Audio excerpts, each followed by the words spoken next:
Mungkin banyak yang tidak tahu akan adanya satu sosok menak atau bangsawan Sunda, yang mengobarkan api perlawanan besar terhadap penjajah Belanda di Tanah Parahyangan.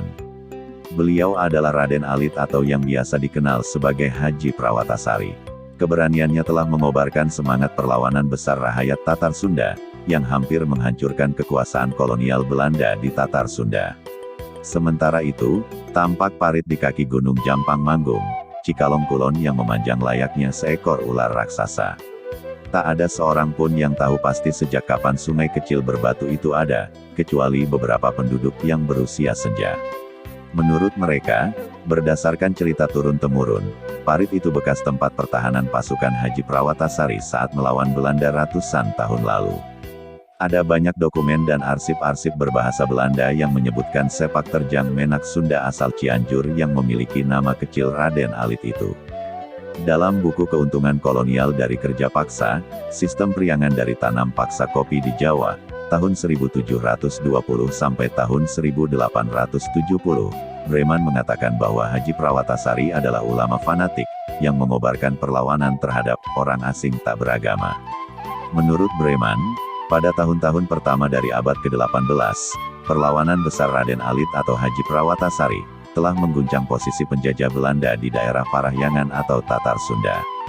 Sementara itu, menurut Aki Dadan, salah seorang tokoh budayawan Cianjur yang mendapat cerita tersebut secara turun-temurun dari leluhurnya mengatakan, bahwa Haji Prawatasari masih keturunan dalam Cikundul, Cianjur, di mana Raden Prawatasari lahir pada sekitar tahun 1679.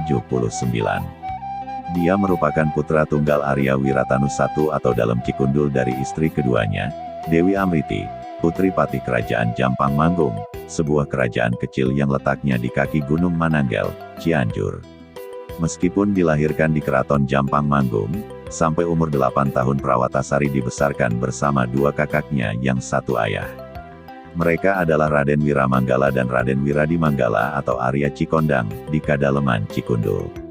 Raden Wiramanggala mengajarkannya ilmu ketatanegaraan, sastra dan bahasa, sementara Raden Arya Cikondang memberikan ilmu kanuragaan atau kemiliteran, dengan taktik dan strategi perang warisan kerajaan Pajajaran. Akan tetapi ada kecenderungan bahwa Raden Alit atau Prawatasari lebih cenderung senang dan mengidolakan Raden Arya Cikondang, yang ahli perang, dibanding mengidolakan Raden Arya Wiramanggala sebagai seorang negarawan. Bahkan karena kedekatannya itu, Raden Arya Cikondang sempat mewariskan berbagai macam strategi dan taktik militer, dari pasukan Balamati atau pasukan khusus kerajaan Pajajaran. Berbagai macam ilmu kanuragan dan strategi militer itulah, yang kemudian menjadi modal Raden Alit atau Haji Prawatasari, saat melakukan perlawanan besar terhadap kekuasaan Belanda di Tatar Sunda.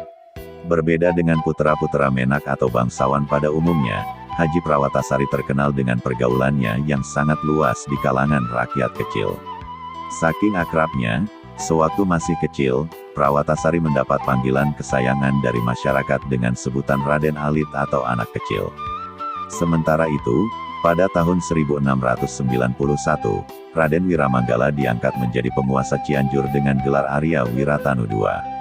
Pada waktu itu, Cianjur resmi menjadi bagian dari kekuasaan Belanda, yang diwakili oleh VOC. Kedatangan utusan VOC yang bernama Kapten Winkler, segera diikuti pengakuan VOC terhadap Dalem Cianjur Arya Wiratanu II sebagai Regen atau Bupati Cianjur. Penggabungan wilayah Cianjur ke dalam kekuasaan VOC, telah menyebabkan Cianjur harus menyerahkan beberapa hasil bumi seperti belerang, dan tanaman wajib yakni nila atau tarum dalam jumlah tertentu kepada VOC. Dalam pelaksanaan di lapangan, Bupati Cianjur menugaskan adiknya, Raden Alit. Pada awalnya, Prawatasari melaksanakan titah Bupati Cianjur yang juga kakaknya dengan baik. Akibat pengaruhnya yang besar di kalangan rakyat, terutama rakyat Jampang Manggung, segala perintah yang dikeluarkan Prawatasari dituruti sepenuh hati. Namun lambat laun, pelaksanaan kerja paksa dan wajib tanam nila terasa semakin memberatkan rakyat. Keluh kesah dan ketidakpuasan terhadap sang bupati, yang hanya memposisikan diri sebagai alat VOC mulai muncul. Meskipun ada dalam situasi dilematis, pada akhirnya Prawatasari memutuskan untuk mengajukan usul dan protes keras kepada Arya Wiratanu II.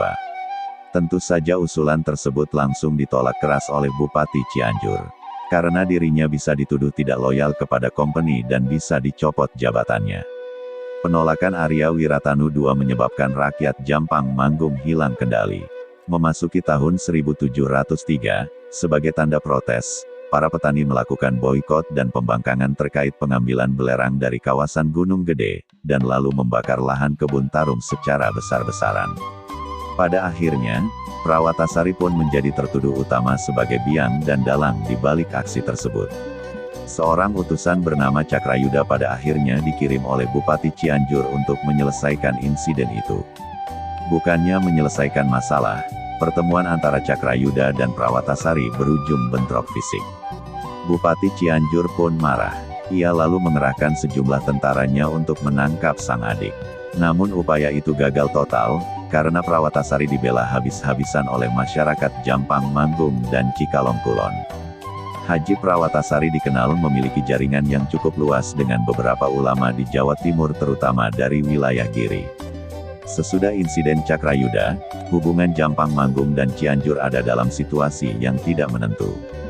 Dengan dukungan VOC di Batavia, Arya Wiratanu II yang tetap mengincar Prawatasari, lantas menyiapkan penyerbuan yang lebih terencana ke Jampang Manggung. Haji Prawatasari merespons sikap Cianjur dengan melaksanakan mobilisasi umum, di kalangan masyarakat Jampang Manggung dan sekitarnya. Perekrutan kaum lelaki untuk menjadi bagian dari pasukan gerilya melawan pasukan gabungan VOC dan Cianjur terus digalakan, dan mendapat sambutan baik dari masyarakat. Pada bulan Maret tahun 1703, sekira 3.000 orang pasukan yang terdiri dari sebagian kecil Menak, petani, dan jawara, bergabung dengan Haji Prawatasari untuk menjadi bagian pasukannya.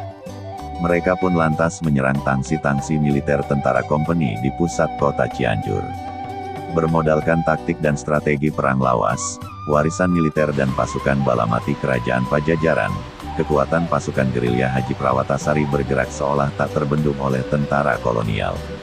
Setelah mengalami beberapa bentrokan kecil dengan pasukan kompeni, pada awal Maret tahun 1704, ribuan pasukan pengikut Haji Prawatasari mulai bergerak menyerang banyak titik vital militer VOC yang ada di Bogor, Tangerang dan beberapa kawasan Priangan Timur seperti Galuh, Imbanagara, Kawasen dan daerah muara Sungai Citandui.